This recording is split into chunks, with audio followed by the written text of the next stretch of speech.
Hi everyone, I'm Sergi, application engineer at Shining 3D, and I will be showing you how to scan an object with the Einstar from the start to the end. To do so, we launch the software and we make sure calibration is done to get the best results possible. First thing we are going to do is creating a new project group, and we will give it a proper name, say dwarf. Let's take a look to the options we have for our project. The Einstar has two different scan modes. Portrait mode, which you have already seen, is suitable to scan persons, and object mode, which is the one that we will be using now. Being this part a medium part size object, we will be selecting the medium and large object for the size option. Small objects would be suitable for objects from 50 to 200 millimeters. Regarding the aligning modes, we have different options. Features, texture alignment, hybrid, which combines feature and markers, and finally, global markers for marker alignment. For this part, we will be working with features. As for the resolution, we will be working with the medium resolution, which means 0.5 millimeters for the point distance. And finally, since we want to scan the colors of this part, we will make sure that the toggle button for texture scan is enabled. We are ready now to start our scan. So we click on Apply, and we enter the scan environment. At this point, we can take our scanner, put the bracelet on, and we can either click on the play button on the back of the scanner or on the Start Preview button on the screen to start the preview. So I will click it once, and I will point to the part. We immediately see on the left of the screen the video feed from the camera and a preview of the data being captured. First thing we need to do is adjusting the brightness of the scan. It depends on both the textures of the part and the light on the ambient light. We need to make sure we see some scattered red areas on the part. We can either control the brightness with the bar on the screen or by double-clicking the play button to access the brightness settings with the buttons of the scanner. This seems like a reasonable value for the brightness. I will exit it again by double-clicking the play button. And at this point, we are ready to start scanning. So I will click again on play button, and the data capturing begins. On the left side of the screen, you can see a distance indicator, which is going from red to green to blue. I need to make sure during all the scan process that I'm staying within the green distance, which is the optimal distance for the scan. I'm turning the part using this manual turntable and turning the scanner to different orientations to make sure I capture as much data as possible.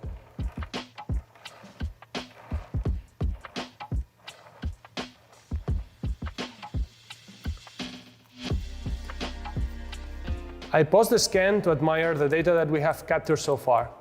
We can see the points being captured along with the textures of the part. I can enable now the data quality indicator.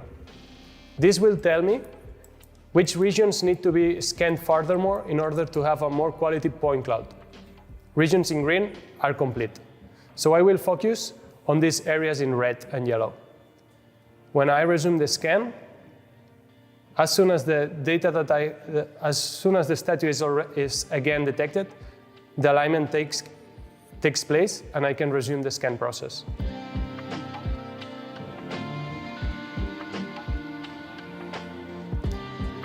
It's likely that a tracking loss occurs.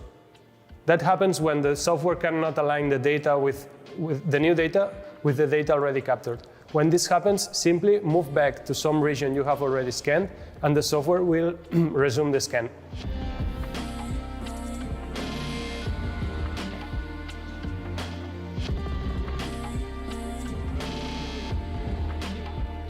By simply rescanning these regions in red, We increase the point density, turning them into green and ensuring the quality of the point cloud is improved.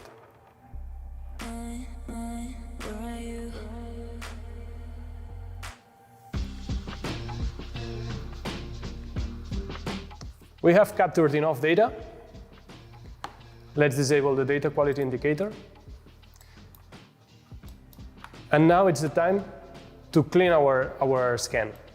By cleaning, I mean making rid of the table and the turntable below the statue. To do so, I can quickly do it by creating a cutting plane. I will be creating a cutting plane, fitting it with the point clouds. So I will, with the Shift button and the left mouse button, I will highlight the data from the turntable to fit a plane there.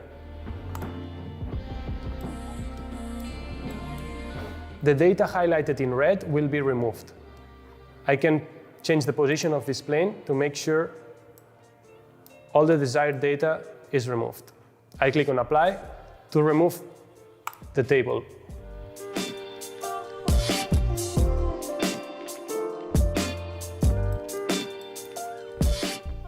It's time now to generate the point cloud. We have two different options: just generating the point cloud or optimizing and generating the point cloud. The latter is recommended when there are misalignments or layering, but since this scan has been done with high quality, we can simply generate the point cloud, which will take less time to process.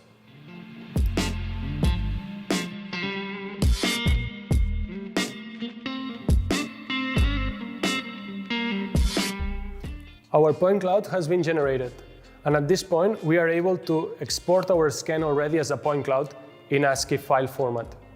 But since what we want is to obtain a mesh, we need to mesh our data.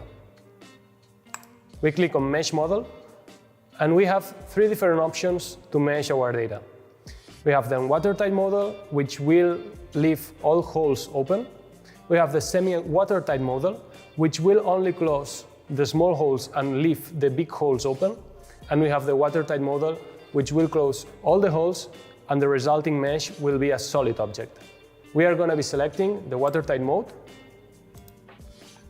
and we will be using the recommended parameters.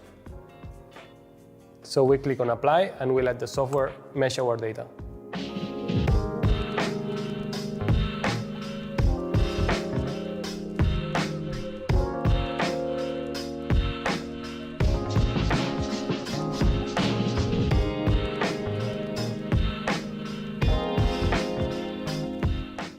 We have finally obtained our mesh. We can take a second to admire it. And if we are satisfied with the result, we will click on Confirm. We have now accessed the Post-Processing tab.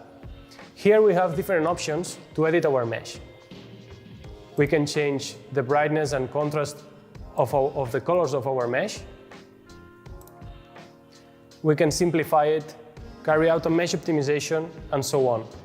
We will be using the cutting plane tool to make this mesh a flat bottom mesh. To use it, we will define a straight line with the Shift key and the left mouse button. This will define a plane that we can use to intersect the mesh. If we select the option Delete and close at the intersection, we will remove the data in red and close it with the plane.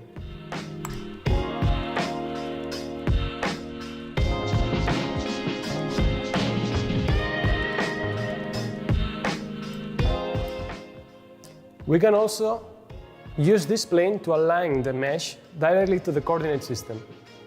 Just click on Align. Finally, click on Confirm to exit the tool. And now, as you can see, the mesh is aligned to the coordinate system.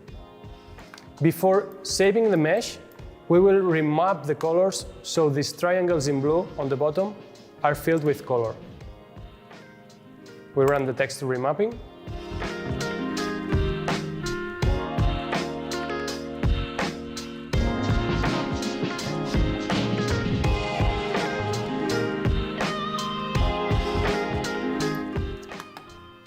And now we are able to save our mesh in any of the most popular file formats for the mesh.